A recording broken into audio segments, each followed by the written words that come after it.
তখন উনি ওনার চ্যানেলে নাম করা একটা প্রোগ্রাম উপস্থাপনা করছেন। তবে দেখা যাচ্ছে এই ধরনের প্রোগ্রামগুলো যখন করা হয়, আমরা দেখি যে ওই প্রোগ্রাম যিনি সঞ্চালনা করছেন অর্থাৎ উপস্থাপনা করছেন, ওই প্রোগ্রামে যে সমস্ত ব্যানারগুলো থাকে পিছনে দেখা যাচ্ছে যে কিছু লেখা রয়েছে। সেই লেখার সাথে কিন্তু এটাও লেখা রয়েছে কোন কোম্পানি সেটাতে স্পন্সর করছেন। এমনও হচ্ছে যে সামনে একটি চায়ের কাপ বা কফির কাপ রয়েছে, সেখানেও কিন্তু যেই কোম্পানি স্পন্সর করছে তাদের লোগোটা রয়েছে। এই জন্য দেখা যাচ্ছে যে অধিকাংশ যেই টিভি প্রোগ্রামগুলো এগুলো কিন্তু বিভিন্ন কোম্পানির স্পন্সরে হয়ে থাকে। উনিও এমন একটি প্রোগ্রাম স্পন্সর করতেন। আর এই ভাইয়ের বাড়ি কিন্তু কুষ্টিয়া জেলাতে। আর ডিটেলস বললে পরে অনেকেই চিনে যাবেন, এটা উনি চাচ্ছেন না। সঙ্গত কারণে ওরা একটা ছদ্মনাম দিয়ে দিলাম আবদুল্লাহ ভাই।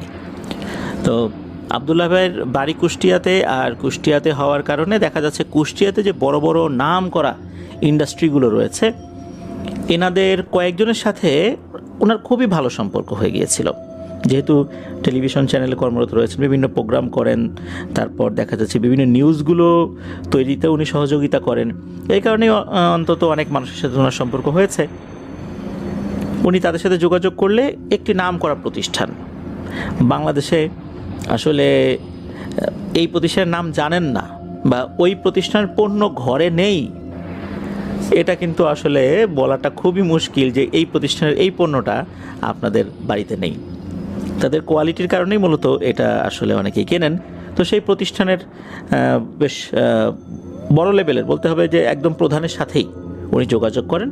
তার কাছ থেকে 3 লক্ষ টাকার একটা মান্থলি স্পন্সরশিপ উনি নিয়ে আসেন। এছাড়া আরও কয়েকটা প্রতিষ্ঠান রয়েছে, আর একটা ব্যাংক রয়েছে যেখান থেকে 1 লক্ষ টাকার একটা মান্থলি স্পন্সরশিপ। এরপর আর একটা প্রতিষ্ঠান রয়েছে, একটা গ্রুপ, তারা 40,000 টাকার একটা স্পন্সরশিপ। তো এইভাবে বেশ কয়েকটা প্রতিষ্ঠানের থেকে মোটামুটি ভালো অ্যামাউন্টের একটা স্পন্সরশিপ উনি নিয়ে প্রোগ্রামটা শুরু করেছেন। সব কিছু ঠিকঠাক চলছিল, কোনো সমস্যা নাই।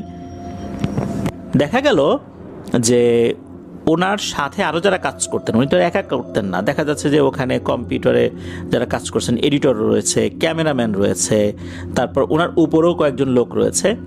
দেখা যাচ্ছে যে উনি এত কষ্ট করে সবার কাছ থেকে এভাবে যে স্পন্সরশিপ নিয়ে এসছেন, ব্যক্তিগতভাবেই যোগাযোগ করে তার যেই ফেস ভ্যালু ছিল সেটা দেখেই, কিন্তু চ্যানেলের ফেস ভ্যালু দেখে তারা দেন নাই, তার ব্যক্তিগত ওই ফেস ভ্যালুর কারণেই ওই নির্দিষ্ট প্রোগ্রামের জন্য তারা এই স্পন্সরশিপটা দিচ্ছিলেন। দেখা যাচ্ছে যে ওনার উপরে যিনি আছেন উনি প্রায় সব টাকাটাই নিয়ে যেতেন, এটা সেটা বলে সব টাকাই নিয়ে যেতেন। মাস শেষে ওনাকে 15,000 20,000 টাকা দিতেন। দেখা যাচ্ছে যে ওনার খরচটাই, এই আবদুল্লাহ ভাইয়ের খরচই হয়েছে 70 কি 80,000 টাকা, একদম নিট খরচ। তাহলে ওনাকে যদি 15-20,000 টাকা দেওয়া হয় তাহলে উনি কীভাবেই প্রোগ্রামটা রান করবেন? একটা পর্যায়ে প্রচণ্ড রকমের বিরক্ত হয়ে অত্যন্ত ভদ্রভাবেই ওনার সিনিয়রকে বললেন যে ভাই আমি চলে যাব, আমি এই প্রোগ্রামটা এইভাবে করতে পারবো না। তখন ওই ব্যক্তি খুব ক্ষিপ্ত হয়ে গেলেন। ওই ব্যক্তিও কিন্তু নাকি 5 ওয়াক্ত নামাজ কালাম পড়তেন, উনি নির্দিষ্ট একটা তরিকা মানতেন। তরিকা বলতে দেখা যাচ্ছে যে বিভিন্ন পীর মাশায়েখ রয়েছেন, তো এরকম তাদের কিছু অনুসারীরা রয়েছে, উনিও এরকম একজন ব্যক্তির অনুসারী। 5 ওয়াক্ত নামাজ পড়তেন, একটা তরিকা মানতেন আর কি। তো তাকে তো উনি শুরু থেকেই ভালোই দেখেছেন, 5 ওয়াক্ত নামাজ কালাম পড়তেন আর কি, যেহেতু সবসময় ইসলামের কথা বলতেন। উনি এরকম কাজ করছেন, অর্থাৎ পুরো টাকাটাই উনি প্রায় নিয়েই যেতেন। তখন উনি বলেন, ওই ব্যক্তি বলেন যার কথা বললাম আর কি, যিনি পুরো টাকাটা নিয়ে যেতেন একরকম, তিনি বলেন যে আপনি কোথাও যেতে পারবেন না। মানে বিষয়টা এরকম যে আবদুল্লাহ ভাই বন্দী হয়ে গেছেন, উনি কোথাও যেতে পারবেন না, উনি জেলখানায় আছেন, আর ওনাকে তো আসলে বের হতেও দেবে না। উনি যদি চলে যান তাহলে তো স্পন্সরশিপগুলো বন্ধ হয়ে যাবে, তাহলে তো ওনাদেরও একটা বড় ধরনের সমস্যা হয়ে যাবে। ওনারা তো এই লক্ষ লক্ষ টাকা পাচ্ছেন, এটা বন্ধ হয়ে যেতে পারে। কারণ আবদুল্লাহ ভাইয়ের ফেস ভ্যালুর কারণেই তো ওই টাকাগুলো আসছিল। উনি চলে গেলে ওই প্রোগ্রাম উপস্থাপনা করা সেটা কতটুকু গ্রহণযোগ্যতা পাবে দর্শকদের কাছে, এটাও তো একটা প্রশ্ন রয়ে যায়। এই জন্য তাকে যেতে দেবে না, সমস্যা সলভ করবে না, কিন্তু তাকে যেতে দেবে না। যখনই বুঝতে পারলেন যে তাকে আসলে কৌশলে আটকে ফেলার চিন্তাভাবনা করা হচ্ছে। তখন উনি যেটা করলেন সেটা হচ্ছে যে একরকম বাধ্য হয়েই নিজে থেকে জোর করেই ওই চ্যানেল থেকে বের হয়ে আসলেন। চ্যানেলের ব্যানারে উনি ওই প্রোগ্রামটা আর করতে চাইলেন না, উনি নিজস্ব একটা মিডিয়া হাউস দিলেন। এটা হচ্ছে মিরপুরের মাজার রোড যেটা রয়েছে সেখানে উনি একটা মিডিয়া হাউস দিলেন। সেখান থেকেই উনি ওই প্রোগ্রামটা করে পরে চ্যানেলে দিচ্ছিলেন। তাতে হতো কি যে অন্যরা কিন্তু এখানে ইন্টারফেয়ার করার সুযোগ পেত না। এই বিষয়টা কিন্তু ওই ভদ্রলোক ভালোভাবে নেন নাই, নেয়ার কথাও না। কারণ সোনার ডিম পাড়া একটা হাঁস হাত ফসকে চলে গেছে, যার কারণে স্বাভাবিকভাবেই ক্ষিপ্ত তো হবেনি। উনি এখানে চলে আসার পর ওনার মতো করে প্রোগ্রাম উনি শুরু করলেন। এদিকে দেশের রাজনৈতিক পট পরিবর্তনের কারণে সরকার পরিবর্তন হয়ে গেল। ডক্টর মোহাম্মদ ইউনূসের নেতৃত্বে অন্তর্বর্তীকালীন সরকার ক্ষমতায় আসলেন। এরপর তো মোটামুটি চারদিকে একটা হুলস্থুল কাণ্ড, আস্তে আস্তে সব কিছু স্বাভাবিক হচ্ছে, কিন্তু তখনও তো একটা টার্মোয়েল অবস্থা সারা দেশে। তবে উনি ওনার মতো করে কাজ করে যাচ্ছিলেন। কিন্তু হঠাৎ করেই একটা সমস্যা দেখা দিল। প্রথম দিকে বেশ কিছু প্রোগ্রাম উনি করেছেন, এরপরে দেখা গেল হঠাৎ করে ওই সেই প্রতিষ্ঠান, যে প্রতিষ্ঠান ওনাকে মান্থলি 3 লক্ষ টাকা স্পন্সরশিপ দিত, তারা জানিয়ে দিল তারা আর কোনো টাকা পয়সা দেবে না। তারপর দেখা গেল ওই যে ব্যাংক, একটা ব্যাংকের কথা বলেছিলাম, নাম বলি নাই কোন ব্যাংক, তবে সেটাও একটা স্বনামধন্য ব্যাংক, সেই ব্যাংকের নাম আপনারা সবাই জানেন। সেই ব্যাংকের খুবই গুরুত্বপূর্ণ পদে থাকা ওই ব্যক্তি উনি ফোন করে জানিয়ে দিলেন যে আর টাকা দেওয়া যাবে না। এরপরে আর একজন ব্যক্তি, যাকে আপন ছোট ভাই হিসাবে আসলে উনি গণ্য করতেন আর কি, উনি গণ্য করতেন বলতে আসলে এই যে প্রতিষ্ঠান, এই প্রতিষ্ঠানের যিনি কর্ণধার, তিনি এই আবদুল্লাহ ভাইকে আপন ছোট ভাইয়ের মতো করে আসলে বিবেচনা করতেন, খুব ভালোবাসতেন, স্নেহ করতেন। হঠাৎ একদিন ফোন করেছেন যে আবদুল্লাহ, তুমি কখনো আর আমাকে ফোন দিও না, তোমাকে আমার একদম সহ্যই হচ্ছে না, খবরদার তুমি ফোন দিবে না, আর সব স্পন্সরশিপ বন্ধ, আমার প্রতিষ্ঠানের সব স্পন্সরশিপ বন্ধ। এভাবে একটার পর একটা সব স্পন্সরগুলো বন্ধ হতে থাকলো। উনি কি করবেন? একটা জনপ্রিয় অনুষ্ঠান, এটা উনি কিভাবে কন্টিনিউ করবেন? অনেক কষ্ট করে কন্টিনিউ করে যাচ্ছিলেন, প্রতি মাসে লক্ষ লক্ষ টাকা খরচ, এটা উনি কিভাবে বহন করবেন? ওনার বাচ্চা রয়েছে 3.5 বছরের, এই বাচ্চার খরচ রয়েছে, ওনার পরিবারের খরচ রয়েছে, এগুলো নিয়ে উনি কী করবেন? উনি আসলে হিমশিম খেয়ে যাচ্ছিলেন। ধার কর্জ করে আর কতটুকু চলা যায়? আর 5 আগস্টের পরে তো দেখা যাচ্ছে যে অনেকের ব্যবসা বাণিজ্য ওভাবে চলছিল না, সব কিছু কিছুদিনের জন্য স্থবির হয়ে গিয়েছিল। তখন আসলে কার কাছে ধার চাইবেন, কি করবেন, ওনার আসলে মাথায় আসছিল না। উনি তখন যেটা করলেন সেটা হচ্ছে যে ওনার যে মিডিয়া হাউস, ওখানে 2 জন ভিডিও এডিটরকে নিয়োগ দিলেন। এই 2 জন আসছিল বাংলাদেশের স্বনামধন্য একটি ফাউন্ডেশন থেকে। সেই ফাউন্ডেশনের নামটা আমি শুধু বলবো, এছাড়া অন্য কোনো প্রতিষ্ঠানের নাম বলবো না। সেটা হচ্ছে আস-সুন্নাহ ফাউন্ডেশন। আস-সুন্নাহ ফাউন্ডেশন কিন্তু অনেকের কর্মসংস্থানের জন্য বিভিন্ন ধরনের কাজ শেখান। দেখা যাচ্ছে যে এই ফ্রিল্যান্সিং থেকে শুরু করে নিয়ে ভিডিও এডিটিং সংক্রান্ত কাজগুলোও কিন্তু অনেকে শেখে। তো এইরকম 2 জন ব্যক্তিকে উনি হায়ার করেছিলেন। এর মধ্যে একজন ছিল কোরআনে হাফেজ। তো এই ভাই আবদুল্লাহ ভাইকে দেখে বলতেছেন যে আবদুল্লাহ ভাই, আপনাকে দেখে তো অন্যরকম লাগে আমার কাছে, আমার মনে হয় আপনি জাদুটোনায় আক্রান্ত হয়েছেন। আবদুল্লাহ ভাই শুনে ভাই, না কি বলো, আমারে কে কি করবে, আমাকে কে ক্ষতি করবে, আমার তো এরকম মনে হয় না। তো আবদুল্লাহ ভাই যে জাদুটোনায় বিশ্বাস করতেন না তা কিন্তু না, উনিও করতেন। তো এর মাঝে হয় কি, একদিন ওনার এই মাজার রোডের যে অফিস, এই অফিসে কয়েকজন মহিলা চলে আসছে। মহিলা চলে এসে ব্যাপক হই হাঙ্গামা করছেন আর কি। ওই সময় উনি ওনার নিজস্ব কাজেই মতিঝিলে অবস্থান করছিলেন। হঠাৎ করে এই মহিলারা এসে খুব হুলস্থুল কাণ্ড বাঁধিয়ে দেয় ওনার অফিসে এসে। তখন উনি ওখানকার যে থানা, যেই থানাটা ওনার ওই অফিস এরিয়াটা কাভার করে আর কি, তো সেই থানার ওসিকে ফোন দেন, উনি একজন ডিউটি অফিসারকে পাঠান। মোটামুটি ওইখানে ওই সমস্যার সমাধানটা হয়ে যায়, উনি কোনোভাবে বিষয়টা হ্যান্ডেল করেন। তবে উনি বুঝতে পারছিলেন না যে এরকম ভাড়া করা মহিলাগুলোকে অফিসে পাঠিয়ে এরকম হই হাঙ্গামা করার মানেটা কি। কে করছিলেন এটা উনি বুঝতে পেরেছিলেন। তবে হঠাৎ করে কি হয়, সব কিছু মনে হলো একদম থমকে গেল। বড় ধরনের ঝড় আসার আগে যেমন চারদিকে একদম স্তব্ধ হয়ে যায়, অনেকটা সেমন আর কি। উনি চিন্তা করলেন যে যার সাথে সমস্যা হয়েছিল এই লোক তো এভাবে থেমে যাওয়ার পাত্র না। তারপরও মনে হচ্ছে সব কিছু থমকে গেছে। তো এরপর থেকে আরও সমস্যা শুরু হয়ে যায়। ওনার শরীর খারাপ হতে শুরু করে, তারপর ওনার পরিবারে অশান্তি হতে শুরু করে, ওনার ওয়াইফের সাথে সম্পর্ক খুবই বাজেভাবে খারাপ হয়ে যায়। ওনার যে বাচ্চা, এখন তো সেই বাচ্চার বয়স 3.5 বছর থেকে একটু বেশি, তো ঘটনা যখন সূত্রপাত তখন তো 2 বছর থেকে একটু বেশি আর কি, প্রায় 2.5 বছর এরকম। একটা পর্যায়ে হয় কি উনি এমন বিরক্ত হয়েছেন ওনার ওয়াইফের উপরে, ঝগড়াঝাটি করে বাচ্চাকে নিয়ে উনি কক্সবাজার চলে গেছেন। 2.5 বছর বয়সী বাচ্চা।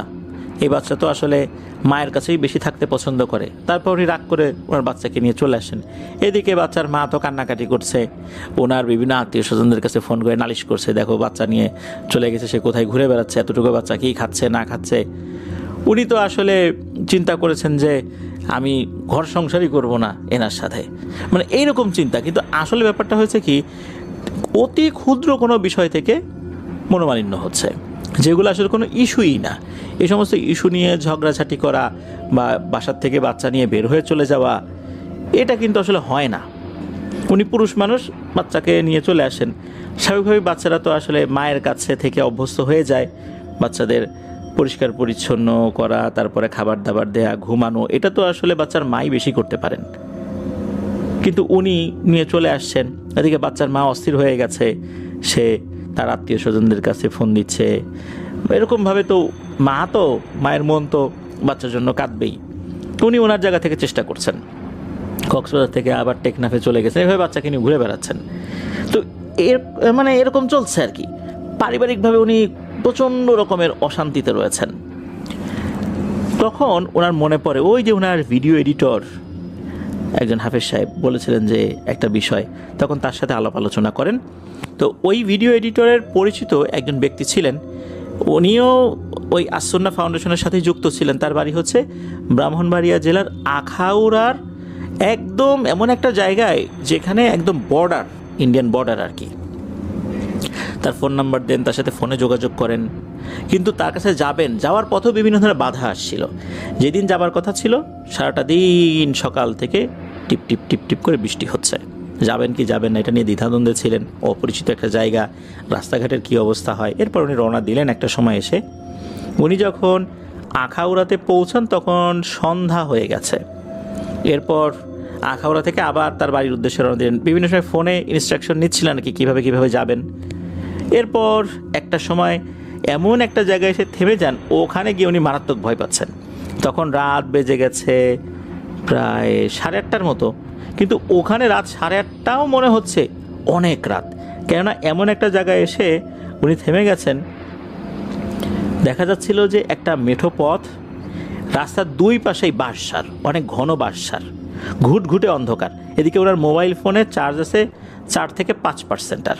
আর বেশিক্ষণ কথাও বলতে পারবেন না ওই হুজুরের সাথে। হুজুর বলছিলেন যে আপনি আল্লাহর নামে রওনা দেন। উনি বলছেন যে ভাই আপনি কি বলেন, আমি তো ভয়ে স্ট্রোক করে মারা যাবো এখানে ঢুকলে। ভূত প্রেত যদি নাও থাকে, আমি তো এই পথে হাঁটতে গেলেই ভয়ে মারা যাব।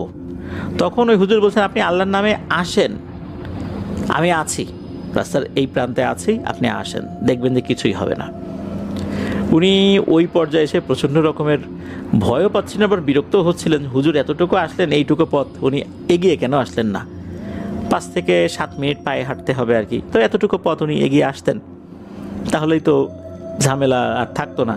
আমি একা একা যাব, এখন কোন দিক দিয়ে যাব? এই মেঠো পথ, এটা তো আসলে আমি চিনিও না। ডানে বায়ে যদি মোড় নেয় কীভাবে যাব? এদিকে ফোনের চার্জ আছে 4 থেকে 5%, স্মার্টফোনের চার্জ তো 4 থেকে 5%, যে কোনো সময় শেষ হয়ে যেতে পারে। বাটন ফোন হলে একটা কথা ছিল। তারপর উনি আল্লাহর নামে বিসমিল্লাহ বলে যেই না ভিতরে ঢুকেছেন, হঠাৎ করে ওনার কাছে মনে হচ্ছিল উনি আর একা নন, ওনার ডানে বামে কেউ আছে।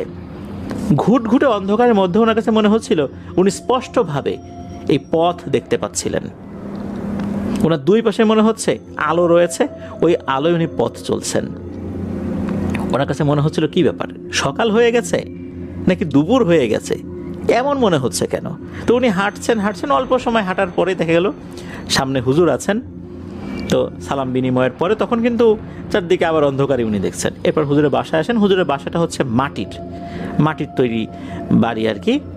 তো সেই বাড়িতে আসার পর দেখা যাচ্ছে উনি তো এমনভাবে বাসাটা মেনটেন করেন আর কি। ওনার পরিবারের যারা সদস্যরা রয়েছেন তারা খাস পর্দা করেন, আলাদা একটা রুমে বসেছিলেন। এরপর একটু ফ্রেশ হয়ে আবদুল্লাহ ভাই এশার নামাজ আদায় করে নেন। এরপর হুজুর ওনাকে নিয়ে বসেন। হুজুর আগে থেকেই আর একটা ছেলেকে রেখে দিয়েছিলেন যার হচ্ছে তুলা রাশি। তাকে নিয়ে যখন বসার পর দেখা গেল যে ওই তুলা রাশির উপরে উনি একজন জিন হাজির করেছেন। সেই জিনটার নাম হচ্ছে মোজাম্মেল। জিনদের মধ্যে উনিও একজন খুবই উচ্চশিক্ষিত একজন আলেম, এই মোজাম্মেল জিন আর কি। তো মোজাম্মেল জিন এসেই সালাম দেয় তাকে।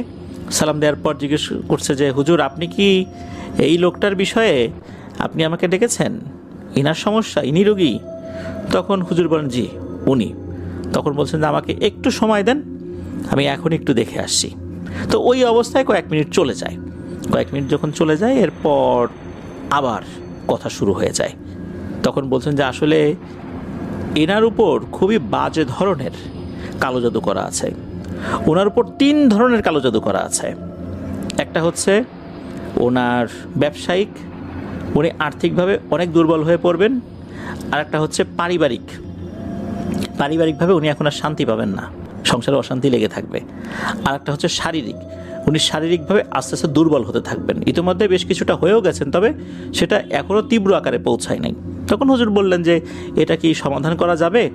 তখন বললেন যে হ্যাঁ, এখন সমাধানের পর্যায়ে আছে, সেটা এখনও বেশি দিন হয় নাই, তো এই জন্য সমাধান করা যাবে। এখন এই যে আবদুল্লাহ ভাই, উনি তখন হুজুরকে বলছেন যে আমাকে ব্যবসায়িকভাবে কে ক্ষতি করবে? এমন তো কোনো লোক দেখি না যে এই ধরনের কৌশলের আশ্রয় নেবে, কালো জাদু করবে। তখন ওই জিন বলে যে আপনি মনে করে দেখেন তো কিছুদিন আগে আপনার সাথে এমন কোনো ব্যক্তির ঝামেলা হয়েছিল কিনা, আপনার কোনো একটা বিষয় নিয়ে। তখন তো এই আবদুল্লাহ ভাই স্মরণ করতে পারেন, হ্যাঁ আমার তো এই যে এইটা প্রোগ্রাম চালানো নিয়ে তো বিশাল একটা ঝামেলা হয়েছে। শুধু ঝামেলা না, দেখা যাচ্ছে যে উনি পলিটিক্যালি ওই সময় যে পলিটিক্যাল গভর্নমেন্ট ছিল সেই গভর্নমেন্টের ওই হোমরা চোমরা ব্যক্তিদেরকে দিয়েও কিন্তু অনেক ধরনের ঝামেলা করা তৈরি করেছেন। এরপরে তো 5 আগস্টের পরের হিসাবটা আলাদা হয়ে গিয়েছে। তখন ওনার তো মনে পড়ে। শুধু তাই না, ওই ব্যক্তির নামের যে প্রথম অক্ষর বা প্রথম বর্ণ যেটা, এই প্রথম বর্ণটাও যখন বলে দিয়েছেন তখন উনি তো বুঝতে পারছেন ঝামেলাটা কী করছে। এরপর যেটা হয় সেটা হচ্ছে যে এই যিনি হুজুর বসেছিলেন উনি তখন ওই জিনকে বলেন যে তাহলে একটা কাজ করেন, এই কাজের জন্য কি কি ধরনের জাদুটোনা করা হয়েছে আপনি এই উপকরণগুলো নষ্ট করার ব্যবস্থা করেন। তখন ওই জিনটা বলে যে সেটা তো একটা বিষয়, আর এই লোকের উপর 18টা জিন চালান করা হয়েছে। 18টা জিন, এই 18টা জিন ওনাকে বিভিন্নভাবে ক্ষতি করছে।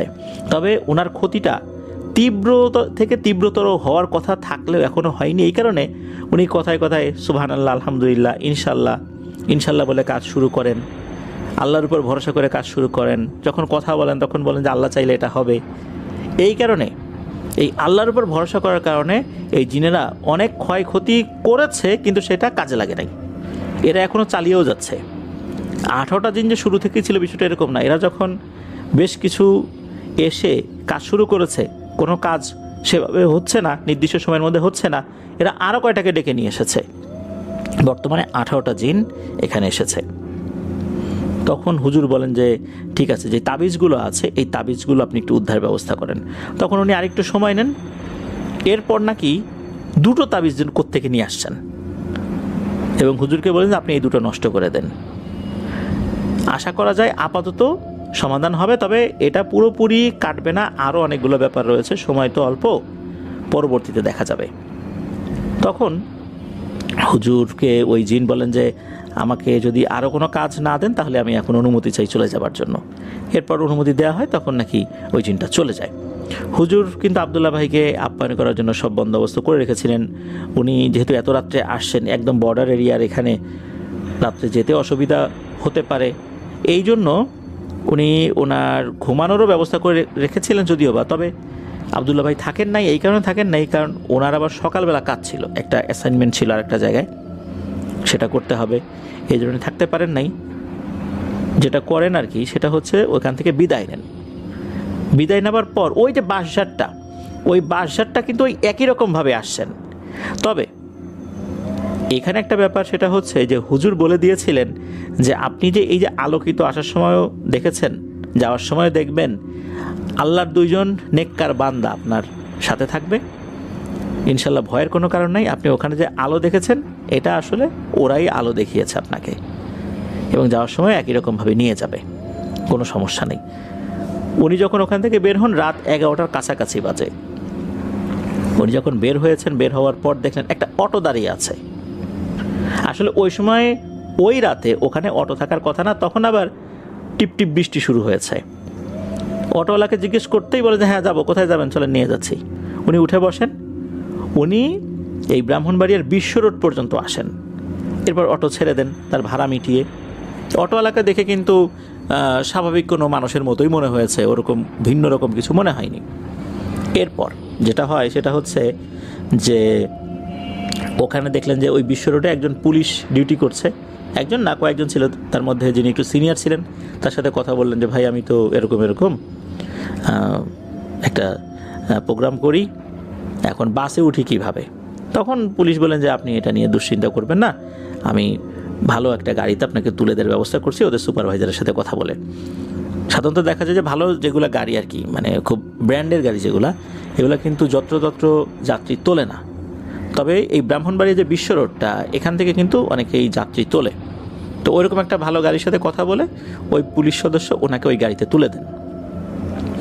এরপর অবশ্য উনি যে একদম বাড়িতে চলে আসছিলেন তা না, উনি প্রতিমধ্যে একটা জায়গায় অবশ্য বাস থেকে নেমে পড়েছিলেন, সেখানে একটা হোটেলে ছিলেন রাত্রে। এরপর উনি ঢাকাতে আসেন। ঢাকাতে আসার পর ওনার শরীরটা বেশ হালকা মনে হচ্ছিল, স্বাভাবিক মনে হচ্ছিল, মানে উনি বেশ প্রফুল্লতা অনুভব করছিলেন আর কি। তো এটা তো গেল হচ্ছে এই পার্টটা। এবার আসি পারিবারিক যে ঝামেলাটা, এটা আমরা আসি। শুরুতেই বলেছি যে উনি পারিবারিক বিভিন্ন ঝামেলার মধ্যে ছিলেন, তীব্র থেকে তীব্রতর হচ্ছিল। এই সমস্যাটা কিন্তু সলভ হচ্ছিল না ওভাবে। একদিন হয় কি, ওনারই কাছের এক ছোট ভাই, একটা সময় উনি যখন ওই চ্যানেলে রেগুলার বেসিসে চাকরি করতেন, অর্থাৎ স্টাফ হয়ে চাকরি করতেন, তখন ওনার যিনি ক্যামেরাম্যান ছিলেন, যেখানে সবসময় একটা ক্যামেরাম্যান তো লাগেই আর কি, তো সবসময় এই ক্যামেরাম্যানটা তার সাথে থাকতো। ফোন দিয়েছে যে ভাই কী খবর, আশয় বিষয়ে কোনো একটা বিষয় জিজ্ঞেস করলে পারে। তখন আবার আবদুল্লাহ ভাই বলেন যে ভাই আমার আসলে মন টন ভালো না, আমি খুব সমস্যার মধ্যে আছি, মানসিকভাবে আমি ভালো নাই। তখন বলেন যে কি সমস্যা ভাই বলেন তো। তখন উনি বলেছেন মূলত ওই ঢাকার রমনাতে যে ইঞ্জিনিয়ারিং ইনস্টিটিউশন রয়েছে আর কি, তো ওইখানে একটা প্রোগ্রাম হবে, তো ওই প্রোগ্রামের ওখানে এই ক্যামেরাম্যান এসেছে।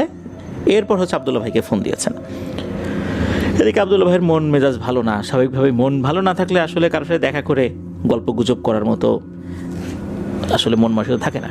এই ইঞ্জিনিয়ার্স ইনস্টিটিউশনে এসে যাদের সাথে গল্প করবে, এরকম সময় হাতে থাকলেও মন তো ভালো নাই। যখন ওই ক্যামেরাম্যানকে এই বিষয়গুলো বলেছেন, উনি সাথে সাথে ওই ক্যামেরাম্যান বলছে ভাই আমি এখনই একটা নাম্বার দিচ্ছি, উঠান তো। ওই নাম্বারটা তোলেন, ওই ট্রু কলারে দিয়ে দেখা গেল যে ওই নাম্বারের জায়গায় উঠছে গাইবান্ধা জিন হুজুর। উনি বললেন যে ভাই এটা তো এই নাম আসে, বলে হ্যাঁ উনি আসলে জিন হুজুর নামে পরিচিত, আপনি ওনার সাথে এখনই ফোনে কথা বলেন। এই বলে ওই ক্যামেরাম্যান ফোন রেখে দেন। উনি তখন ফোন দিয়েছেন, তখন দেখা গেল ওই ফোনটা বন্ধ। এর ঘন্টাখানেক পরে যখন ফোন দিয়েছেন তখন ওই হুজুর ধরেছেন। উনি ওনার পরিচয় দেন, এই আবদুল্লাহ ভাই ওনার পরিচয় দেন, উনি কী করেন সেটা বলেন। এরপর ওই জিন হুজুরকে বলেন যে আপনার নাম তো জিন হুজুর দেখাচ্ছে ট্রু কলারে। তখন হুজুর বলেন হ্যাঁ আমি আসলে জিন রিলেটেড কাজ বেশি করি, তো অনেকেই আমাকে এই নামে ডেকে থাকে, এক নামেই অনেকে চেনে। তখন ওই হুজুর বলছে আচ্ছা আপনি কেন ফোন করেছেন একটু বলবেন। তখন ওই আবদুল্লাহ ভাই বলছেন যে আমার তো অনেকগুলো সমস্যা। বলে কী সমস্যা? তখন আব্দুল্লাহ ভাই বলছেন যে কী সমস্যা, এটা আপনাকেই তো বলতে হবে, আমি আর কি বলবো, আমি তো আর বুঝতে পারতেছি না। তখন ওই জিন হুজুর বলেন ঠিক আছে আপনার নাম বলেন, বেশ কয়েকটা জিনিস প্রশ্ন করার পর উনি বলেন যে আমি একটু পরে আপনাকে ফোন দিচ্ছি, আমি কল ব্যাক করবো, এই বলে উনি ফোন রেখে দেন। অল্প কিছু সময় পর উনি নিজেই ফোন করেন। ফোন করার পর উনি বেশ কিছু ভয়ঙ্কর তথ্য দেন। ওনার যে তথ্য, এটা শোনার পর রীতিমতো মানে আঁতকে ওঠেন আর কি। সোজা কথা হচ্ছে যে এই আব্দুল্লাহ ভাইয়ের উপরে কালো জাদু করা হয়েছিল, এটা সত্য। হুজুর বলছেন যে আপনার উপর কালো জাদু করা হয়েছিল সেটা এখন দেখা যাচ্ছে না, সেটা কেটে গেছে, কিন্তু আপনার পরিবারের উপর আছে, আপনার বাচ্চার উপর আছে, আপনার স্ত্রীর উপর আছে, পারিবারিক যে সমস্যাটা ছিল এটা এখনো রয়ে গেছে। এই সমস্যাটার কারণেই মূলত আপনি মানসিকভাবে এখন খুব অস্থির হয়ে আছেন, আপনার স্ত্রীর সাথে সম্পর্ক ভালো না, ছোট ছোট কথায় অনেক ঝগড়াঝাটি লেগে যাচ্ছে। তখন এই সমস্ত কথা শোনার পর আব্দুল্লাহ ভাই ওনার সাথে আরও কিছুক্ষণ কথা বলেন যে ঠিক আছে আমি আপনার সাথে পরে যোগাযোগ করব। এটা বলে ফোনটা রেখে দেন, ওনার নাম্বারটা সেভ করে রাখেন। এর মধ্যে কিন্তু ওভাবে আর যোগাযোগ উনি করেন নাই। এদিকে সমস্যা তো আস্তে আস্তে খালি বাড়ে আর বাড়ে। এর মধ্যে আর একটা বিষয় হয়, সেটা হচ্ছে যে ওনার স্ত্রী এবং ওনার বাচ্চা, এরা দুইজন গিয়েছে হচ্ছে তার নানা বাড়ি, অর্থাৎ ওনার স্ত্রীর বাবার বাড়ি বেড়াতে গেছে, বাচ্চার নানা বাড়িতে বেড়াতে গেছে আর কি। তাদের বাড়িও কুষ্টিয়াতেই আর কি। যখন বেড়াতে গিয়েছে রাত আনুমানিক তখন 2:30 কি 3টা বাজে। এমন সময় ওনার ফোনে অনেক ফোন, উনিও তো ঘুমিয়ে আছেন, অনেক ফোন আসছে, ক্রমাগত ফোন আসছে। একটা পর্যায়ে উনি ঘুম থেকে উঠে দেখেন যে অনেক ফোন আসছে, প্রায় 30টার কাছাকাছি মিসড কল উঠে আছে আর কি। এরপর উনি কল ব্যাক করেন, ও পাশ থেকে তো সেই রকমের কান্নার আওয়াজ ওনার স্ত্রীর, মানে এমন কান্নার আওয়াজ, মানে ওনার স্ত্রী বুঝাতে চাইছেন যে ওনার সন্তান আর অল্প সময়ের মধ্যেই মারা যাবে। কি হয়েছে বলে, আমার বাচ্চার শরীর নীল হয়ে গেছে, সে শরীর মোচড়াচ্ছে, তার শরীর মনে হচ্ছে সে নিজেই ভেঙে ফেলছে, এমন তো হওয়ার কথা ছিল না। তো এদিকে উনি এ কথা শোনার পর এত রাতে উনি কি করবেন, কিভাবে এখন কুষ্টিয়াতে যাবেন, রাত তখন প্রায় 3টার মতো বাজে। উনি তো ধর্মর করে উঠে বসছেন, যা আছে কপালে রওনা তো উনি দিবেনই। এখন উনি ওই সময়ে আসলে এখানে থেকে তো কিছু করণীয় নাই, কি করবেন। উনি তখন ওনার ওয়াইফকে বলেন যে আল্লাহকে ডাকতে থাকো, আমি রওনা দিচ্ছি। তো উনি বাসা থেকে বের হয়েছেন, তখনও তো দেখা গিয়েছে যে উনি যখন ওই গাবতলীতে উনি পৌঁছেছেন তখন ভোর 4টার মতো বাজে। আর কিছু সময় পরে মূলত ওই রুটের বাসগুলো, অর্থাৎ কুষ্টিয়ার বাসগুলো চলা শুরু করবে আর কি। তো উনি আরও কিছুক্ষণ অপেক্ষা করে উনি রওনা দিয়েছেন। উনি বাসায় পৌঁছেছেন, তখনও দেখা যাচ্ছে বাচ্চা কান্নাকাটি করছে, সারা রাত কেউ ঘুমাতে পারে নাই, সমানে কান্নাকাটি করছে। আর বাচ্চার শরীর নাকি রাত্রে নীল হয়ে গিয়েছিল, সেই নীলচে ভাবটা এখনও রয়েছে, সেই নীলাভ ভাবটা এখনও রয়েছে। বাচ্চা কান্নাকাটি করছে সমানে, থামাথামির কোনো লক্ষ্য নেই। মাঝে মাঝে খুবই ক্লান্ত হয়ে অল্প সময়ের জন্য ঘুমায়, আবার উঠে পড়ে। এভাবে সারাটা দিন গেল। রাতের বেলা আবার শুরু হয়েছে, খুবই তীব্রভাবে শুরু হয়েছে। তখন একটা ঘটনা ঘটে, সেটা হচ্ছে যে ওনার ওয়াইফের যিনি বড় বোন, উনি আবার বেশ পরহেজগার একজন মহিলা। ওনার বড় বোন তার একজন মহিলা শিক্ষিকাকে ফোন করেছেন, এই ঘটনা, আগের রাত্রে এরকম সমস্যা হয়েছে, এখন এরকম হচ্ছে, কি করা যায়। তখন নাকি ওই মহিলা শিক্ষিকা উনি ওনার ওয়াইফের বড় বোনকে হোয়াটসঅ্যাপে পবিত্র কোরআনের একটা আয়াত পাঠিয়েছেন। উনি বলেছেন যে এই আয়াতটা অত্যন্ত শক্তিশালী, এই আয়াতটা অজু করে পড়ে ফু দিলে একটা প্রভাব অবশ্যই হবে, এই আয়াতটার আমল এখনই করতে। তখন ওনার ওয়াইফের যিনি বড় বোন ছিলেন, উনি সাথে সাথে খুব ভালো মতো অজু করে কিছু দোয়া পূর্বে পড়ে, মানে দেখা যাচ্ছে যে ইস্তেগফার, দুরূদ শরীফ এগুলো তাকে পড়ে নিতে হয়। এরপর ওই আয়াতটা কয়েকবার পড়ে যেই না ওনার বাচ্চাকে ফু দিয়েছেন, সাথে সাথে মনে হলো এই বাচ্চাকে 3-4 জন মিলেও ধরে রাখা যাচ্ছে না, একজন না কয়েকজন পূর্ণ বয়স্ক মানুষের শক্তি এর শরীরের মধ্যে চলে এসেছে। এমনভাবে সে ছটফট করা শুরু করেছে, মনে হচ্ছে এখন সে শূন্যে ভেসে যাচ্ছে। এই যে আব্দুল্লাহ ভাই, ওনার ওয়াইফ, ওনার ওয়াইফের বড় বোন, আরও কয়েকজন, এই বাচ্চার নানি, সবাই মিলে টেনে ধরে রাখতেই পারে না, মনে হচ্ছে একে শূন্যে তুলে নিয়ে যাচ্ছে। একটা পর্যায়ে দেখা গেল যে সে দুর্বল হয়ে পড়ছে, আস্তে আস্তে আস্তে আস্তে দুর্বল হয়ে পড়ল। এরপর বাচ্চাটা ঘুমিয়ে গেল। তখন ওনারা বুঝতে পারলেন সমস্যাটা কি হয়েছে। এই বাচ্চার শরীরের মধ্যে জিন ঢুকে পড়েছিল। এই আয়াতটা পরে ফু দেওয়ার সাথে সাথে এই বাচ্চাটাকে নিয়ে যাওয়ার চেষ্টা করেও আসলে ব্যর্থ হয়েছে, পারেনি। আবদুল্লাহ ভাই এখানে আর একটা বিষয় বলেছেন, তা হচ্ছে যে এই যে ওনার শ্বশুরবাড়ির পরিবার, এই পরিবারের অনেককেই নাকি জিন মেরে ফেলেছে। তার পেছনে কারণ হচ্ছে ওনাদের একটা পুকুর ছিল। ওই পুকুরের মধ্যে ওই যে আমরা বলি না যে ড্যাগ, যেগুলোতে সম্পদ থাকে, জিনেরা এগুলো পাহারা দেয়, উনি নাকি এই ড্যাগ তুলেছিলেন, যার কারণে তাকেও মরতে হয়েছে, তার পরিবারের বেশ কয়েকজনকে খুব খারাপভাবে মানে মরতে হয়েছে আর কি, খুবই বাজেভাবে আর কি। তো দেখা যাচ্ছে এই পরিবারের একজন পুরুষ সদস্যদের এই লোভ আর ভুলের কারণে এই পরিবারের বেশ কিছু সদস্যকে খুব কষ্ট পেতে হয়েছে আর কি। ওই জিনগুলো নাকি এখনও রয়েছে, যেহেতু শরীরটা নীলাভ হয়ে গিয়েছিল, নীলচে হয়ে গিয়েছিল। আর এই জিনগুলো নাকি মনসা জিন ছিল আর কি, সাপ জিন। তারা চিন্তা করেছে যে এদের একটা প্রভাব, যেহেতু এই ছেলেটা ছোট মানুষ, হয়তোবা এর একটা প্রভাব এর উপরে আসবে, এই জন্যই একে ধরেছে। তারা প্রথমে এই চিন্তাটা করেছিল যে এটা হয়তো আসলে স্বাভাবিক, তাই না? তো যাই হোক, এই সমস্যা কিন্তু ওই সময়ের মতো যায়, মানে ওই সময়ের মতো গেল। তবে আর একটা ভয়ঙ্কর ব্যাপার, সেটা হচ্ছে যখন নাকি ওই বাচ্চাকে অ্যাটাক করেছিল, ঘরের যে বাতিগুলো ছিল, প্রত্যেকটা রুমের বাতি একবার জ্বলে একবার নেভে, একবার জ্বলে একবার নেভে। অনেক সময় আমরা হরর মুভিগুলোতে এরকম দেখতে পাই, যখন কোনো ভৌতিক ঘটনা শুরু হয়ে যায় লাইট বন্ধ হয়ে যায় অথবা লাইট জ্বলে নেভে, ওরকমটা হচ্ছিল। তো যাই হোক, পরবর্তীতে এই যে গাইবান্ধার যিনি জিন হুজুর, এই যে জিন হুজুর, তার কথা তো ওনার মনে পড়েছে যে এই হুজুরের সাথে তো যোগাযোগ করার দরকার। তার সাথে যোগাযোগ করা হয়, তাকে ঢাকার বাসায় আমন্ত্রণ জানানো হয়। উনি আসেন, ওনার সাথে আরও দুইজনকে নিয়ে আসেন। গাবতলী বাস স্ট্যান্ডে নামার পর আবদুল্লাহ ভাই তাকে রিসিভ করে ওনার বাসায় নিয়ে আসেন। তখনও মিরপুর 1-এ ওনার বাসা ছিল আর কি।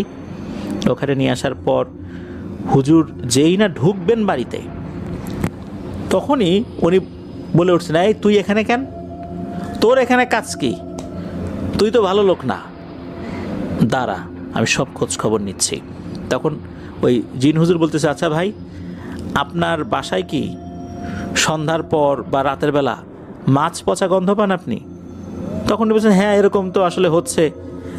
তখন আরও একটা বিষয় ওই আবদুল্লাহ ভাই বলেন যে ইদানিং দেখা যাচ্ছে যে আমার বাসার বিভিন্ন জায়গায় ছোপ ছোপ রক্ত, আবার দেখা যাচ্ছে ওখানে রক্তের ফোঁটা পড়ছে, এরকম আছে। তারপর দেখা যাচ্ছে যে মুরগির যে পাখা, আমরা যখন বাজারে যাই মুরগি কিনি, তখন মুরগি জবাই করে যখন এটাকে ড্রেসিং করে দেয়, তখন মুরগির কিন্তু পা, তারপরে পাখা, এটা কিন্তু কেটে রেখে দেয় অনেক সময়। কেউ কেউ কেউ হয়তো পা নিয়ে আসে, কিন্তু পাখার কিছু অংশ কিন্তু তারা রেখে দেয়। তো ওইরকম মুরগির পাখার কিছু অংশ যেটা অনেকটা নষ্ট হয়ে গেছে, এগুলো নাকি ঘরের বিভিন্ন জায়গায় হঠাৎ করেই পাওয়া যেত। হঠাৎ করে এরকম সমস্যা শুরু হয়েছিল। এরপর দেখা গেল যে ওনারা ভালো করে ঘর পরিষ্কার করেন, তারপরও কোত্থেকে যেন এগুলো আসে, কে রেখে যায়, কিভাবে আসে, হয়তো বা ইঁদুর বা এই টাইপের কোনো জিনিস নিয়ে আসলেও আসতে পারে। কিন্তু এই যে রক্তের যে ফোঁটাগুলো, এগুলো কোত্থেকে আসে? আর রাতের একটা নির্দিষ্ট সময় এই মাছ পচা গন্ধই বা কোত্থেকে আসে? এটা তো আসলে হদিস ওনারা খুঁজে বের করতে পারেন না। কিন্তু ওই হুজুর এসে বলেন যে বুঝতে পারছি এগুলো আসলে কেন হচ্ছে। যাই হোক, হুজুর ঢোকেন, ওনার সাথে দুজন লোক ছিল, ওনারা বিশ্রাম নেন, যেহেতু জার্নি করে আসছেন। এরপর কাজ শুরু করেন। ওনার সাথে একজন ব্যক্তিকে নিয়ে আসেন, উনি হচ্ছেন তুলা রাশি। তো একটা গ্লাসের মধ্যে পানি নিয়ে ওই পানিতে ফু দেন। ফু দেওয়ার পর ওই পানিটা যখন ওই তুলা রাশির ব্যক্তির শরীরে ছিটিয়ে দিয়েছেন, তখন দেখা গেল ওনার শরীর কাঁপাকাঁপি শুরু হয়েছে। হঠাৎ করে উনি সালাম দিয়ে ওঠেন, ওনার কণ্ঠস্বর চেঞ্জ হয়ে যায়। তখন বলে ওঠেন যে বলুন আমাকে কেন ডেকেছেন? তখন ওই যে যিনি জিন হুজুর, উনি বলতে থাকেন যে এই ভাইয়ের বাসায় কি সমস্যা। তখন ওই জিনটা বলতে থাকে যে এই বাসায় খুবই গুরুতর সমস্যা, এই বাসার সমস্যা বলতে গেলে আসলে শেষ করা যাবে না, সমাধানের পথেই যেতে হবে। তবে এতটুকু বলি যে এই বাসায় যেই সমস্যাটা তৈরি হয়েছে, পারিবারিক সমস্যা, এই সমস্যাটা ওনাদের কোনো একজন আত্মীয়ই করেছে। সেই আত্মীয় মূলত এই সংসারটাকে ধ্বংস করার জন্য এই জাদু করেছে। সে কেন করলো? হাজব্যান্ড ওয়াইফের মিল সে পছন্দ করে না, কারণ তার হাজব্যান্ড থাকে হচ্ছে মালয়েশিয়াতে চলে যাওয়ার পর তার হাজব্যান্ড তার আর খোঁজ খবর নেয় না, বাচ্চা কাচ্চারও খোঁজ খবর নেয় না। এই কারণে অন্যের সুখ আসলে তার সহ্য হয় না ওভাবে, এই জন্য সেই কাজটি করেছে। তাহলে তার হাজব্যান্ড কেন তার খোঁজ খবর নেয় না? তখন ওই জিনটা বলছে যে ওই মহিলার সাথে একটা আশিক জিন রয়েছে, এই কারণে ওই মহিলা সে তার স্বামীর সাথে ভালো করে সংসার করতে পারে না। এই কারণেই অন্যের সংসার দেখলে তার হিংসা জাগে। এই কারণেই মূলত এই পরিবারের উপরে কালো জাদু করা হয়েছে। কিন্তু আব্দুল্লাহ ভাইয়ের মাথায় কিন্তু একটা খটকা লাগে, তার ওয়াইফের মাথায় একটা খটকা চিন্তা আসে। তা হচ্ছে যে ওই পরিবারে তো বেশ কয়েকজন পুরুষ সদস্য মারা গেছে জিনের হাতে, কেননা ওই যে ডেগের যে সম্পদ এটা তুলতে গিয়েছিল, যার কারণে মারা গেছে। তাহলে এইটার সাথে ওইটার সম্পর্ক কিভাবে হলো? ওখানে তো মনসা জিন, আর এই বাচ্চার উপর যেভাবে আক্রমণ করেছে সে যেভাবে মোচড়াচ্ছিল, সাপকে আঘাত করলে সাপ এভাবে মোচড়ায়, তার শরীরটা নীলচে হয়ে গিয়েছিল। এখন এই কথার সাথে তো ওই কথা মেলে না। তখন ওই জিনটা জানায় যে মূলত এইখানে একটা ব্যাপার হয়েছে, সেটা হলো এটা সত্য যে ওখানে থাকা মনসার জিনেরাই ওই ছেলের উপর আক্রমণ করেছিল, তবে এই আক্রমণের পেছনে আরেকটা ঘটনা রয়েছে। মোট 8টা জিন এই পরিবারের উপরে চালান করা হয়েছিল। প্রথমে হচ্ছে 3টা, এই 3জন জিন ছিল হিন্দু। এরপরে এই 3জন জিন ওভাবে পেরে উঠতো না, আরও 5টাকে নিয়ে আসছে। এই 5টা মিলে এই সংসারের উপর আবার নতুন করে আক্রমণ করেছে। তখন যেটা হয়েছে, এই বাচ্চা এবং বাচ্চার মা যখন এই বাড়িতে আসছে, ওই 8টা জিন এখানে চলে আসছে। যখনই চলে আসছে, এখানে থাকা শক্তিশালী ও মনসা জিনগুলো নাকি ওদেরকে আটকেছে। এই তোরা আমাদের এলাকায় কি করছিস? জিনেদের তো এলাকা থাকে, তো তোরা আমাদের এলাকায় কেন? এখানে কি ধান্দা আসছিস বল? তখন নাকি ওরা বলছে যে আমরা ইচ্ছা করে আসি নাই, আমাদেরকে চালান করা হয়েছে। তখন বলে যে আমাদের এলাকায় তোরা বাইরে থেকে আসছিস, তোদেরকে তো কাজ করতে দেবো না। এরপর নাকি এই দুই গ্রুপের মধ্যে মারামারি শুরু হয়ে যায়। একটা সময় তারাই বলে, এই আসলে আমরা কেন মারামারি করতেছি, আমাদের সাথে তো কোনো শত্রুতা নাই, তো যেই জন্য আসছি সেই কাজটা তাহলে তোমরা করে দাও, তাহলে তো আমরা বাঁচি। তখন নাকি এই কথা শোনার পর ওই মনসা জিনগুলো তাদের হয়ে এই বাচ্চার উপর আক্রমণ করেছিল, এই বিষয়টা জানা যায়। এরপর ওই যিনি জিন হুজুর আসছেন, তার নামটা কিন্তু প্রিয় লিসেনার্স আমরা সঙ্গত কারণে বলছি না আর কি, যদিও বা নামটা উনি বলেছেন, প্রত্যেকটা ব্যক্তির নামই বলেছেন, যত ব্যক্তিবর্গ এর সাথে জড়িত আছেন আর কি, বা বিভিন্ন প্রসঙ্গে চলে আসছেন আর কি, বিভিন্ন প্রতিষ্ঠান প্রধান, তারা তো এই বিষয়ের সাথে সরাসরি সম্পৃক্ত না, মানে প্রসঙ্গক্রমে তাদের নাম চলে আসছে। তো ওইখানে তখন এই তথ্যটা যখন জানা গেল, তখন ওই জিন হুজুর বললেন যে আব্দুল্লাহ ভাই, আপনি এক্ষুনি একটা কাজ করেন, আপনি কিছু বালি নিয়ে আসেন, এরপর কাগজ কলম নিয়ে আসেন, নতুন খাতা কিনে নিয়ে আসেন, দ্রুত করতে হবে এটা। অল্প সময়ের মধ্যেই উনি এই কাজটি করে ফেলেন। এরপর যেটা হয় সেটা হচ্ছে যে ওই যে যিনি তুলা রাশির ব্যক্তি ছিলেন আর কি, তুলা রাশির ব্যক্তির ভিতরে থাকা ওই জিনটা বলছে যে এখন যে কাজটা, এই কাজটা আমি পারবো না, এই কাজের জন্য আমাদের বাড়ি হুজুরের হেল্প লাগবে। বাড়ি হুজুর হচ্ছে আর একজন প্রবীণ, একজন পরহেজগার শক্তিশালী জিন। কারণ হচ্ছে এখনকার যে কাজ, এই কাজটা হচ্ছে এই 8টা জিনকে আটকানো, এইটা হচ্ছে কাজ। এই কাজটা ওই জিনটা করতে পারবে না। তখন নাকি ওই জিন হুজুর উনি কিছু দোয়া পড়েন, দোয়া পড়ার পর উনি বলছেন যে বাড়ি ভাই, আপনি কি উপস্থিত হয়েছেন? তো কোনো কথা আসে না, তবে এতটুকু উনি বুঝতে পারেন যে হ্যাঁ, ওই যে যিনি আব্দুল বারি উনি আছেন। এরপর আর একটা জিনিস, এটা তো বাসায় ছিল, একটা ছোট আয়না। তখন ওই তুলা রাশির যিনি ব্যক্তি, তার হাতে একটা আয়না দেয়া হয়। তারপর শুরু হয়ে যায় আসল কাজ, জিনকে ধরার কাজ। তখন ওই যে যেই শক্তিশালী জিন সে তার দলবল সহ চলে আসে, কারণ এই ধরনের তাবিজ কবজ বা জিনকে ধরা এই কাজগুলো কিন্তু জিনেরা একা করে না, দলবল সহ করে। তখন পুরো দলবল নিয়ে জিনদেরকে ধরা হয়। ধরার পর তাদেরকে বলা হয় যে তোমরা কি মারা যাবা না বন্দি হওয়া, তোমাদের হাতে শুধু দুটো অপশন আছে। তখন নাকি তারা বলেছে তারা বন্দি হবে। এরপর নাকি ওই আয়নার মধ্যে এক মায়াজাল সৃষ্টি করে তাদেরকে বন্দি করে ফেলা হয়। তো এতটুকু যখন হয়, এরপর আর একটা কাজ হয় যে তাবিজ কোথায় আছে, নিশ্চয়ই তাবিজের মাধ্যমে তো হুকুম লাগানো হয়েছে এদের উপর। তখন বলা হয় যে তাবিজ যেখানে আছে সেটা বলা যাবে না। বিশেষ করে যারা ওই যে বন্দী হয়েছিল তারা বলে না যে তাবিজ কোথায় আছে, এটা আমরা বলবো না, এটা আপনারা খুঁজে বের করেন, খুঁজে বের করে ধ্বংস করেন, কিন্তু আমরা বলতে পারবো না, মেরে ফেললেও বলতে পারবো না। তো যাই হোক, অবশ্য এই বিষয়ে খুব বেশি কষ্ট করতে হয়নি। এই আবদুল্লাহ ভাইয়ের ওয়াইফকে হাজির করা হয় ওখানে, কারণ উনি তো পাশের রুমেই ছিলেন, ওনাকে নিয়ে আসা হয় আর কি। নিয়ে আসার পর ওনাকে সামনে বসিয়ে, পর্দার সাথে সামনে বসিয়ে, ওই যিনি জিন হুজুর উনি কিছু পানি মানে কিছুটা পরে পানিতে ফু দিয়ে পানি যখন ছিটা দিয়েছেন ওনার মুখের উপরে, তখন তার শরীরটা কেঁপে ওঠে। এরপর ওই জিন হুজুর বলেন যে আপনি সূরা ফালাক এবং নাস কয়েকবার পড়েন। তো পড়ছেন, পড়তে পড়তে আবার শরীরটা কেঁপে ওঠে। এরপর ওনাকে বলেন আপনি চোখ বন্ধ করেন। চোখ বন্ধ করার পর ওনাকে বলছেন আপনি কিছু কি দেখতে পাচ্ছেন? তখন বলছেন যে হ্যাঁ দেখতে পাচ্ছি। কি দেখতে পাচ্ছেন? তখন উনি বলেন যে আমার বাসার পাশে একটা তাবিজ পড়ে আছে। এটা বলার সাথে সাথে বলছেন যে এবার কি দেখতে পাচ্ছেন? বলেন না। তারপর বলছেন যে এবার আপনি ওই তাবিজটা খোঁজার চেষ্টা করেন তো, এখন কি দেখতে পান? তখন উনি বলছেন যে আমি একটা তাল গাছ দেখতে পাচ্ছি, তাল গাছের মাথার উপরে একটা তাবিজ আছে। তখন এই হুজুর বলছে এখন কি আছে? বলে না, এখন নাই। তখন উনি বলছে এবার আপনি অন্য কিছু দেখার চেষ্টা করেন, তখন কি দেখতে পাচ্ছেন? তখন উনি বলছেন যে আমি একটা বিশাল বড় বট গাছ দেখতে পাচ্ছি, বট গাছটার নিচে একটা মন্দিরও রয়েছে, ওই বট গাছে অসংখ্য কাক বসে আছে, আর ওই বট গাছের উপরে একটা তাবিজ আছে। এরপরে উনি বলছেন যে এখন কি দেখতে পাচ্ছেন? বলে না, এখন আর দেখতে পাচ্ছি না। তখন ওই হুজুর বলছে এবার আপনি আপনার বাড়িতে চলে আসেন।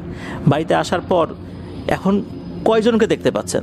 তখন ওই আবদুল্লাহ ভাইয়ের ওয়াইফ বলছে এখন তো আমি 7 জনকে দেখতে পাচ্ছি। এরপর ওই জিন হুজুর উনি বলছে এই বাড়ি ভাই 8 জন তো ছিল, আর একটা কোথায় গেল? আর একটা তো বাইরে রয়েছে, ওইটাকে ধরেন দ্রুত। তো অল্প সময়ের মধ্যে, মানে হাতে গোনা অল্প কয়েক মিনিটও না বলতে হবে, 1 মিনিটেরও কম সময় বা 1 মিনিটের একটু বেশি সময় আর কি। এই সময়ের মধ্যে তখন আবার এই জিন হুজুর আবদুল্লাহ ভাইয়ের ওয়াইফকে বলছেন যে আপনি এখন কয়জনকে দেখতে পাচ্ছেন? বলে এখন আমি 8 জনকে দেখতে পাচ্ছি। বলে হ্যাঁ এখন ঠিক আছে, এখন এই 8টাই বন্দী হয়েছে। তখন উনি বলেন ঠিক আছে আপনি এখন চোখ খোলেন। এরপর দেখা গেল ওই যে 3টা তাবিজ, এই 3টা তাবিজ তো এখন উদ্ধার করতে হবে। আর ওই যে জিন হাজির করা হয়েছে ওটা তো এখনও তুলারাশির শরীরের উপর আছে। তখন নাকি বলা হলো, এই যে আবদুল্লাহ ভাইকে বলা হলো আপনি যে বালিগুলো এনেছেন এই বালিগুলো নাড়তে থাকুন। উনি নাড়ছেন, খুব জোরে জোরে নাড়ছেন, খুব জোরে জোরে জোরে জোরে নাড়ছেন, বৃত্তাকারে নাড়ছেন। তখন নাকি ওই জিন বলছে হ্যাঁ দিয়ে দিয়েছি, এখন দেখেন। তখন এক ভয়ঙ্কর দৃশ্য দেখতে পান এই আবদুল্লাহ ভাই। উনি দেখতে পান যে একটা কাগজ, তারপর 3টা তাবিজ, আর একটা খুব বাজে জিনিস, 3টা জিনিস একদম থকথকে ছোট ছোট মাংসের দলা। তখন এই যে জিন হুজুর উনি বলছেন যে এগুলো আসলে কি বলেন তো? ওই যে জিনকেই প্রশ্ন করছেন। তখন বলছেন যে এইখানে চুল রয়েছে। সত্যি ওই বালির মধ্যে চুল ছিল, প্রথম দিকে অবশ্য আবদুল্লাহ ভাই খেয়াল করতে পারেন নাই, চুল পাওয়া যায়। তখন বলা হয় এই চুলটা হচ্ছে এই বাচ্চার মায়ের চুল, আর রক্তটাও এই বাচ্চার মায়েরই রক্ত, কোনো না কোনোভাবে এটা সংগ্রহ করেছে, কিভাবে করেছে এটা বলা যাচ্ছে না। আর এই মাংসটা হচ্ছে শূকরের মাংস, 3টা টুকরা, 3টা তাবিজ করা হয়েছে, 3টা তাবিজের সাথেই 3 পিস শূকরের মাংস দেওয়া হয়েছিল, তবে এটা ওই জিনেরাই সংগ্রহ করে দিয়েছে। আর এই তাবিজের ভেতরে যে লেখা রয়েছে, এই লেখার মধ্যে সিঁদুরের দাগ রয়েছে। এই তাবিজ 6 মাস আগে একটা, 3 মাস আগে একটা, 1.5 মাস আগে একটা করা হয়েছে। অদ্ভুত ব্যাপার হচ্ছে, আবদুল্লাহ ভাই দেখতে পাচ্ছেন যে এতদিন আগে করা তাবিজ, এগুলো তো চকচকে ভাবটা নষ্ট হয়ে যাওয়ার কথা, তা কিন্তু না, মনে হচ্ছে একদম নতুন।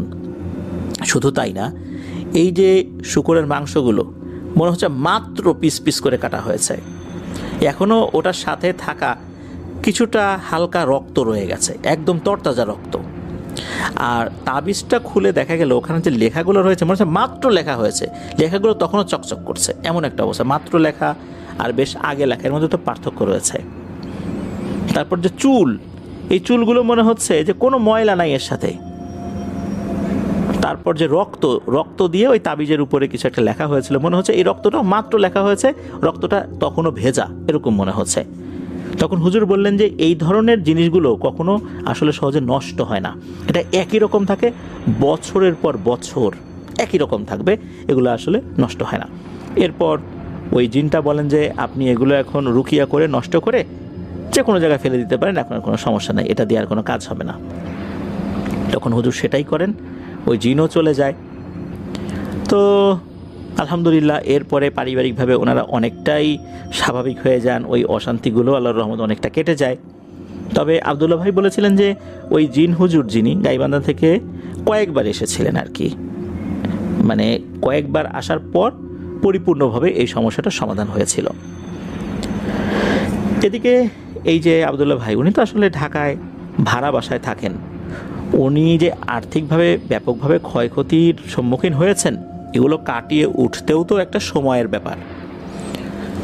বাংলাদেশের রিনাউন্ড একটা প্রতিষ্ঠান, এই প্রতিষ্ঠানের এমডির সাথে আবদুল্লাহ ভাইয়ের খুব ভালো সম্পর্ক ছিল। তিনি আবদুল্লাহ ভাইয়ের এই অর্থনৈতিক দুরবস্থার কথা শুনেছিলেন, তখনই বলেছিলেন যে আমি তো একটা জায়গা বিক্রি করব, এই জায়গাটা যদি কেউ কেনে তুমি একটু দেখো, তাহলে আমি তোমাকে এমন পরিমাণ টাকা দিব যেটা দিয়ে তুমি ঢাকা শহরে একটা ফ্ল্যাট কিনতে পারবা, ভাড়া আর থাকতে হবে না।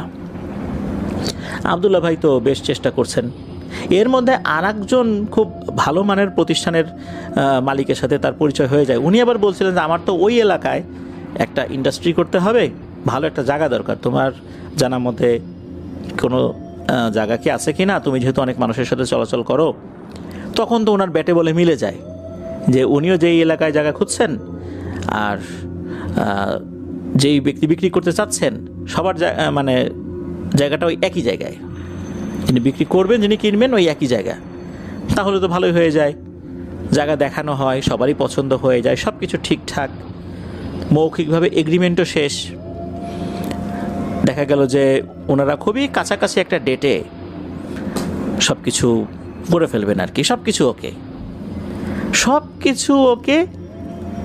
যেদিন সব কিছু হয়ে যাবে, টাকা পয়সার পেমেন্ট হয়ে যাবে, এর 1 কি 2 দিন আগে হঠাৎ করেই নাকি যিনি জায়গা কিনবেন উনি ফোন করে বলে দেন যে আমি এই জায়গা কিনবো না। হঠাৎ করে সব কিছু সব ঠিকঠাক, এর ভিতরে এই জিনিসটা হয়ে গেল। এরপরে আর একটা ঘটনা, সেটাও প্রায় একই রকম। বাংলাদেশের রিনাউন্ড একটি কোম্পানি, এই কোম্পানিগুলো কিন্তু তারা বিভিন্ন ধরনের যেমন এই যে প্রেসার কুকার থেকে শুরু করে নিয়ে এই টাইপের যে সমস্ত মালামাল যেগুলো আছে এগুলো তৈরি করতেন। আমি নাম যদি বলি সবাই চিনতে পারবেন। তো এই প্রতিষ্ঠানের সাথেও তার একটা মৌখিক কথা হয়েছিল, তারাও একটা কাজ করবেন, যদি এরকম একটা জায়গা উনি দেখে দিতে পারেন তাহলে তারাও মোটামুটি 3 থেকে 4 কোটি টাকা ওনাকে দিবেন। উনিও সব কিছু ঠিকঠাক করে ফেলেছিলেন। যেই দিন রেজিস্ট্রি হবে, অর্থাৎ যেদিন জমি রেজিস্ট্রি হবে তার ঠিক 1 দিন আগে সব কিছু ক্যান্সেল হয়ে যায়। এরপর জানা যায় যে ওই প্রতিষ্ঠানটাই নাকি হঠাৎ করে বন্ধ হয়ে গেছে, অথচ এমন কোনো কথাই ছিল না। ওই প্রতিষ্ঠানের মালিকের সাথে কথা বলে জানতে পারেন যে এমন কোনো আসলে সম্ভাবনাই ছিল না, তারপরে হঠাৎ করে এটা বন্ধ হয়ে গেছে। এর পিছনে কারণটা কি? এই কারণটা কিন্তু আসলে কোনোভাবে উনি অনুসন্ধান করতে পারছিলেন না। এরপর আরও একটা বিষয়, এটা অবশ্য ওনার সাথে সম্পর্কযুক্ত না, মিরপুরের নাম করা একটা কলেজ, বিশ্ববিদ্যালয় কলেজ, সেই কলেজের খুবই গুরুত্বপূর্ণ একটা দায়িত্বে থাকা ব্যক্তি। আমরা যদি নামটাও বলি তারপর অনেকে চিনতে পারবেন, পদের কথা বাদ দিলাম, নাম বললে অনেকে চিনতে পারবেন, এজন্য আমরা কিছুই বলছি না। উনি কিন্তু শুধু ওই পদে ছিলেন তা না, উনি খুব বড় ধরনের একটা প্রতিষ্ঠানেরও উনি মালিক, অত্যন্ত ধনী একজন ব্যক্তি আর কি। ওনার নাকি হঠাৎ করেই ব্যবসায় ধস নামে, এমন ধস নামে উনি এখন বহু কোটি টাকা দেনা, অবস্থা খুবই খারাপ। এরপর উনি এই গাইবান্ধার এই হুজুরের সাথে যখন পরিচয় করিয়ে দেন, এরপর দেখা গেল যে ওনার উপরও এই ব্যবসায়িক যে জাদু, ওনার অর্থনৈতিক অবস্থা একদম শেষ করে দেওয়ার জন্য যে জাদুটা, এই জাদু করা হয়েছিল। আল্লাহর রহমতে এখন ওনার অবস্থা আগের থেকে বেশ ভালো। তো এই আব্দুল্লাহ ভাই জানিয়েছেন ওনার পরিচিত বেশ কয়েকজনকে একই রকমভাবে এমন জাদু করা হয়েছে, যারা অত্যন্ত ধনাঢ্য ব্যক্তি ছিলেন, তারা এখন ঋণগ্রস্ত হয়ে নিজের বাইরেই টিকতে পারেন না। গভীর রাত পর্যন্ত ওই ব্যাংকের অফিসাররা নিচে থাকেন, কখন এসে তাকে ধরবে, কারণ অনেক টাকা দেনা, তাকে খুঁজে পাওয়া যায় না, ব্যাংক থেকে ঋণ নিয়েছেন, এরকম দেনা হয়ে গেছে। অথচ তারা কিন্তু আগে 1 টাকাও দেনা ছিল না। যখন এরকম সমস্যা শুরু হয়েছে, ব্যাংক থেকে ঋণ নিয়েছেন, দেখা যাচ্ছে বিদেশ থেকে মাল আসতেছে, একটা ঋণ নিয়েছেন, প্রতিমধ্যে ওই মাল আটকে গেছে, কাস্টমস আটকে দিয়েছে, বা কোনো একটা দেশের পোর্ট অথরিটি আটকে দিয়েছে, এরকম সমস্যা হয়েছে, জাহাজ ডুবে গেছে, এরকম সমস্যা হচ্ছে।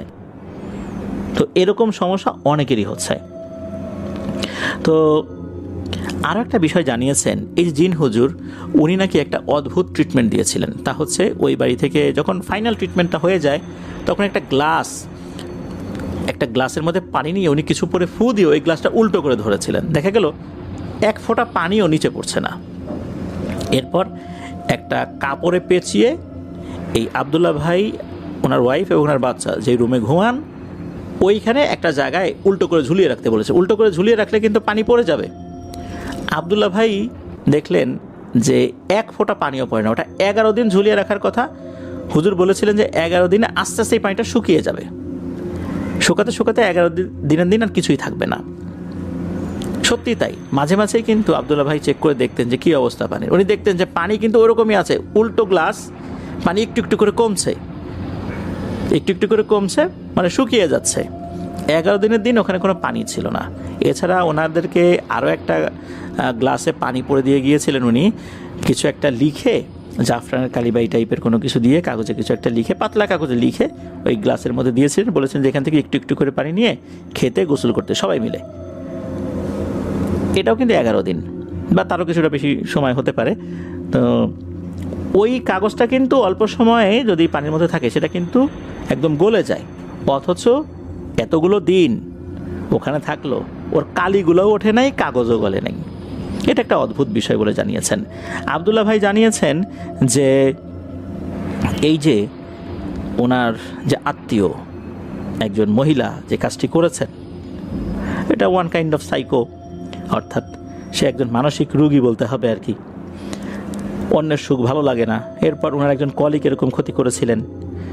তো আব্দুল্লাহ ভাই এখনও জানিয়েছেন যে এখনও উনি এই সমস্যা থেকে পুরোপুরি বের হতে পারেননি, তবে আশা করছেন খুব অল্প সময়ের মধ্যে ইনশাল্লাহ উনি বের হয়ে যাবেন। অনেকটাই স্বাভাবিক হয়ে গেছেন আলহামদুলিল্লাহ, পারিবারিকভাবে অনেকটা স্বাভাবিক হয়ে গেছেন।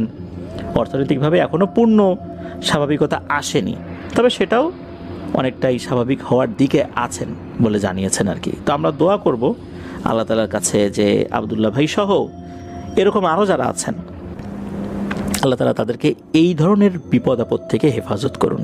কারণ এই ধরনের সমস্যাগুলো একবার যাদের সাথে শুরু হয়, এটা থেকে আসলে মুক্তি লাভ করা অত্যন্ত কঠিন ব্যাপার। প্রিয় লিসেনার্স, এই ঘটনার মধ্যে এমন আরও বেশ কিছু বিষয় ছিল, যেমন একজন বাংলাদেশ ব্যাংকের খুবই উচ্চপদস্থ কর্মকর্তার প্রসঙ্গ ছিল। যখন এই যে জমি জমা সংক্রান্ত আলোচনা হচ্ছিল, তখন উনিও এর মধ্যে মধ্যস্থতাকারী ছিলেন। উনিও জমির একজন মালিক বা এই টাইপের কিছু একটা ছিলেন। উনিও হঠাৎ করে না করে দেন। এটা খুবই একটা অদ্ভুত বিষয়। কেন না করে দিলেন, এই বিষয়ে কোনো সদুত্তরও দিতে পারেননি। এছাড়া ওনার আরও বেশ কিছু বিষয় ছিল। আসলে ছোটো ছোটো অনেকগুলো প্রসঙ্গ উনি উল্লেখ করেছিলেন। তো সেই সমস্ত প্রসঙ্গের ভেতরে বাংলাদেশের অনেক বড় বড় গ্রুপ অফ ইন্ডাস্ট্রিজ, এদের নামও চলে আসে। তাদের সাথে উনি কাজ করেছিলেন, সেখানে গিয়েও উনি ফেরত এসেছিলেন, এমন এমন বিষয়গুলো কিন্তু চলে আসে। এরকম আরও বেশ কিছু ব্যক্তিবর্গের নামও উনি বলেছেন, যাদেরকে বাংলাদেশের প্রায় সবাই চেনে। তাদের কাছ থেকে উনি ফেরত এসেছেন। মূলত এই যে ওনার পরিবার, এই পরিবারের উপর জাদু করা হয়েছে। বলা হয় ওনার পরিবারের উপর 3টা বান মারা হয়েছিল, 3টা বান।